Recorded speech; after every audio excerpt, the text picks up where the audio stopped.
Hello বন্ধুরা, welcome to my channel mystery in Mexico. আশা করি তোমরা সবাই ভালো আছো, আমরাও ভালো আছি। আজ রথযাত্রা। কলকাতায় আমার মামার বাড়িতে বড় করে এই দিনটি পালিত হয়। এবছর আমি দেশের বাইরে থাকায় সকাল থেকেই মনটা একটু খারাপ, তাই ভাবলাম গোয়ালহারার ইসকন মন্দির ঘুরে আসি।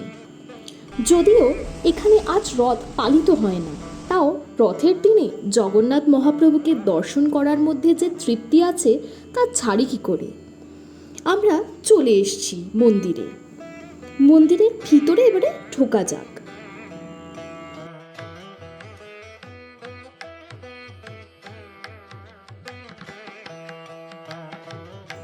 কৃষ্ণের নানান অবতারের ছবি দিয়ে সারা মন্দির প্রাঙ্গণ সাজানো। মূল মন্দিরের দরজা এখনো খোলেনি, তাই বাইরে থেকে বসেই মহাপ্রভুর দর্শন করছি।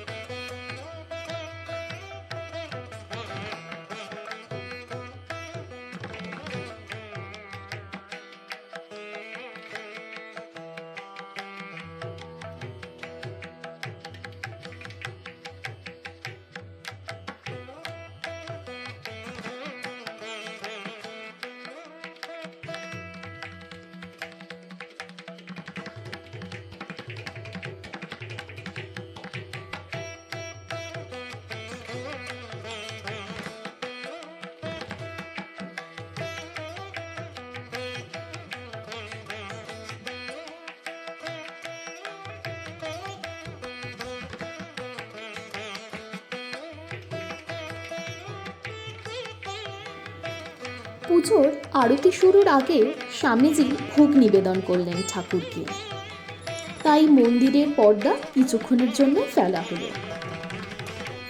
ভোগ নিবেদনের পর মন্দিরের মূল দরজা খোলা হলো।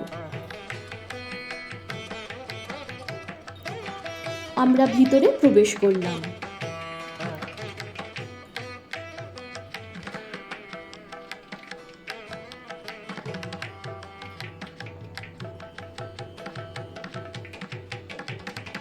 কি সুন্দরভাবে সাজানো হয়েছে। এবার শুরু হলো আরতি।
এখানে যারা ঠাকুর সেবা করেন তারা সবাই মেক্সিকান, কিন্তু তারা বৈষ্ণব ধর্মে দীক্ষিত।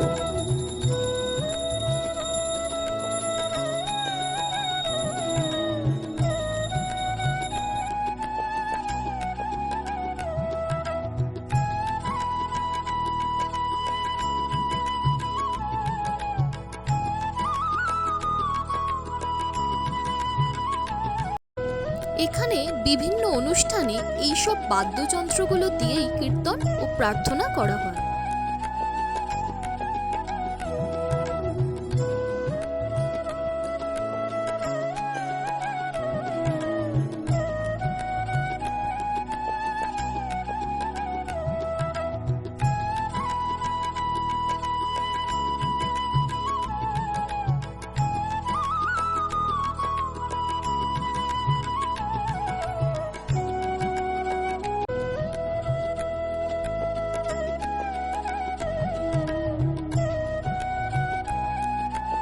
হরে কৃষ্ণ কৃষ্ণ কৃষ্ণ হরে হরে, হরে রাম রাম রাম হরে হরে। এখানে মন্দিরের মধ্যেই গোবিন্দা রেস্টুরেন্ট, যেখানে ওদের নিজেদের বানানো ঘি দিয়ে নিরামিষ থালি তৈরি হয় লাঞ্চে। আমরা দর্শনের পর এখানেই লাঞ্চটা সেরে নিচ্ছি।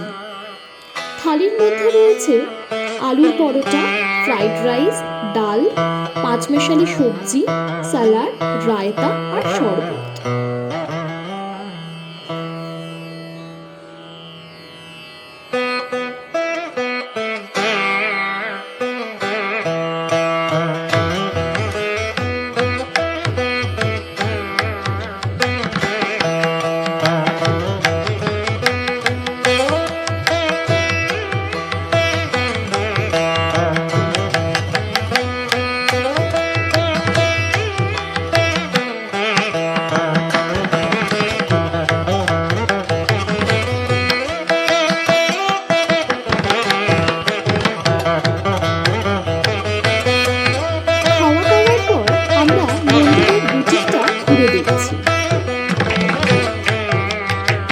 এখানে ঘি, আতর, চন্দন, মোমবাতি, ঘি, মাজল, ঠাকুরের বই, ঠাকুরের মূর্তি ইত্যাদি নানান সব জিনিস পাওয়া যায়।